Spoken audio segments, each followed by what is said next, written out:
Hey guys, it is Tristan with NewsStand, and a lot of times when I do reviews, I typically pick out the crap to review. This is not. It's nice to actually pick up something and review it. That's actually very good. Something I was rather impressed with, but it is Scott Lobdell. He has generally written Red Hood has been good for months, years.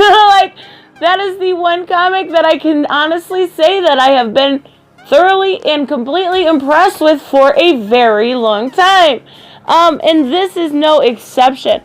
The artist is new, I believe.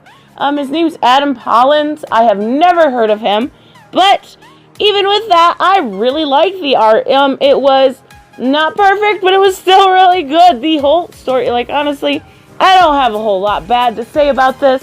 If you're coming to this video expecting me to call it out, I'm not gonna. I'm impressed. So we start off and we see Jason. Yeah, he's just kind of thinking to himself. And he goes to Vessel and he asks, because prior to this, whether you followed the story or not, prior to this, we saw Artemis and Bizarro. God, it had to be like a year ago. After the kiss and everything along with that, we saw them disappear into another dimension, another Earth, another reality. He has been kind of searching, well, more than kind of, but he's been searching ever since. And he asked Vessel to try to see if he can locate them, because he can locate people that are dead and speak with them. And he's unable to. And that's perfect, because he just knows he can continue to search for them, knowing that they are alive. And we finally get to Artemis and Bizarro, and they're standing in front of, it's just a mess. It's the Hall of Punishment now. And the world that they were transported into is just basically an apocalyptic world. And we get this Dairy King type person talking to air quote, and it's kind of the dialogue from her is a little bit irritating, but she's also supposed to be like a 13-year-old girl, so it kind of makes sense that she's a little irritating.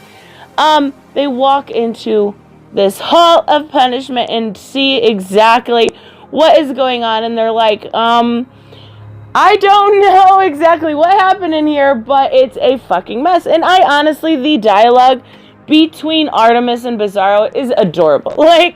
I love the way Bizarro is written. Generally, anyways, he was, besides Jason, one of the reasons I love the Outlaws. And it's no change here. He's absolutely freaking adorable.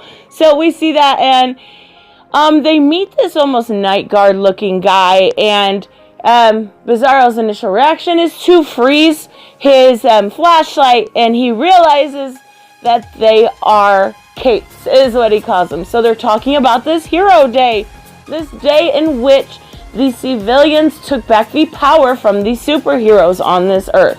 And they had some sort of bomb, it went off, and it switched everybody who was powerless to have powers. And anybody like Wonder Woman, Superman, they all lost their powers. So he is one that kind of led that revolution, and they walk in and they see the Daily Planet that is on top of a superhero looking guy, and it's so cute because Bizarro's like, is that me? Like, no dude, that's not you, but it's still funny. They end up start fighting, and we see the problem with Artemis in this alternate reality is that she does not and is unable to use her battle axe, so she's basically putting the fight on Bizarro. She is unable to help at this point, and she does end up passing out. Like, this art, I can't even lie, her face is absolutely stunning. She looks gorgeous. I love everything about it. I still love the way they have her with her hair on the side, everything. I can't even complain. So good. So Red goes to sleep, and Bizarro gets pissed. He's like, you did this. And he gets mad, and he punches this guy. But we do see the background, basically how all the heroes die. We see them all trying to fight, and yeah, failing without any powers. So he ends up punching this guy into the sun.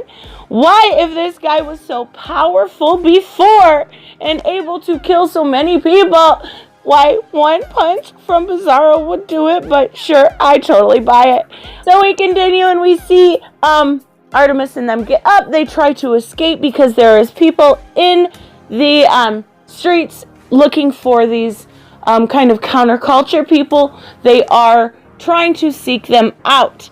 And we get to see this first version, and his name is Jackknife. He is a creeper-like, Joker-like. I don't know which one you'd prefer. I see him more as Joker. I absolutely love his design. Probably the MVP of this episode, this issue. I absolutely love it. But we see 6 months later, and we see Flutterby, who was originally, and these are all basically characters to this world. She was originally looking for people that were in this counterculture type, and now we do find out she is on Artemis and Bizarro's side and Jackknife. So, she comes up against, I don't even honestly know who this is. And he's like, why are you smiling? And I love this part. It's like, he says, me and what? Me and Bizarro. People smile when I'm around. Like, I can't stop saying enough good about the dialogue, about the way this is written. Except for, barely, just the beginning. Like, the rest of this is so good. So we see this fight ensue, and I do really like this part. He's like, no, Red said I'm not allowed to kill. And she's like, okay, fine. I'm not going to kill him. So he turns his back and he's like, you can stop being good now. And she kills him.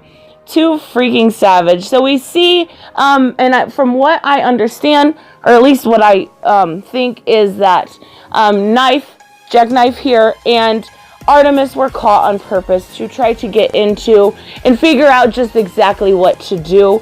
If they could get into this organization, I guess you could say, they could get in the inside and find out how to get home.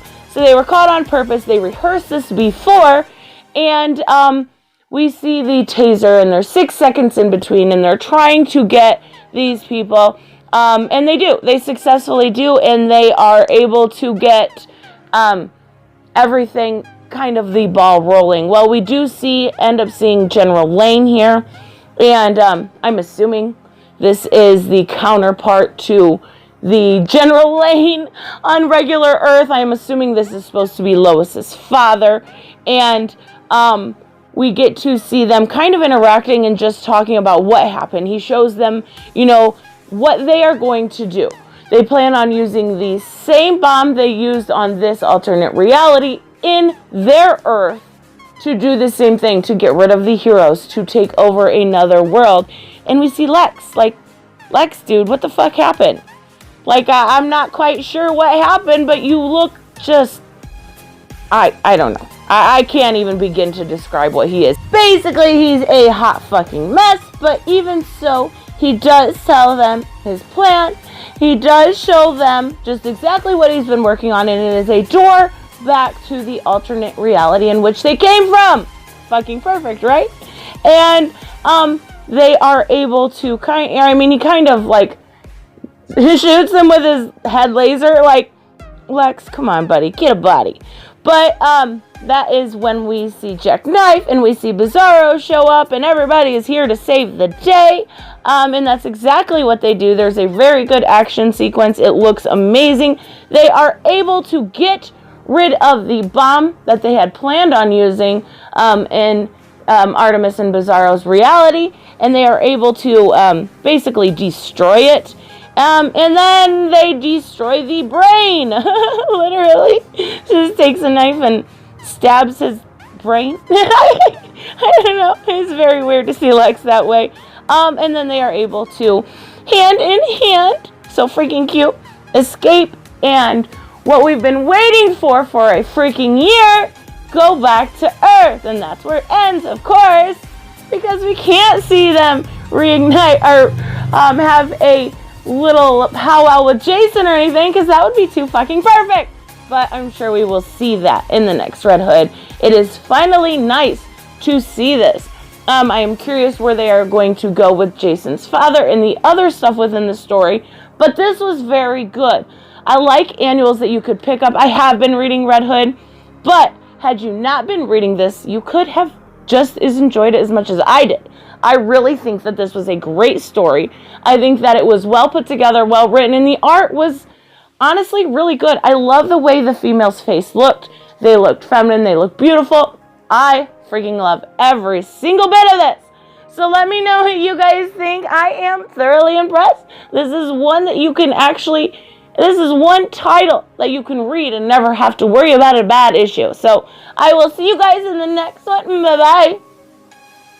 Hey guys, if you want to help support the channel, don't forget to check out my links to my Patreon and Subscribestar in the description. And I want to give a huge shout out to my Patreons, Earth Citizen 09, Robert Jeffrey Allen Carnes, Black Knight Fool, Grand Smear, Lee Cole, Brucey, and Mike. I appreciate everything you guys do for this channel. You keep it up and running. Don't forget to like and subscribe. Bye-bye.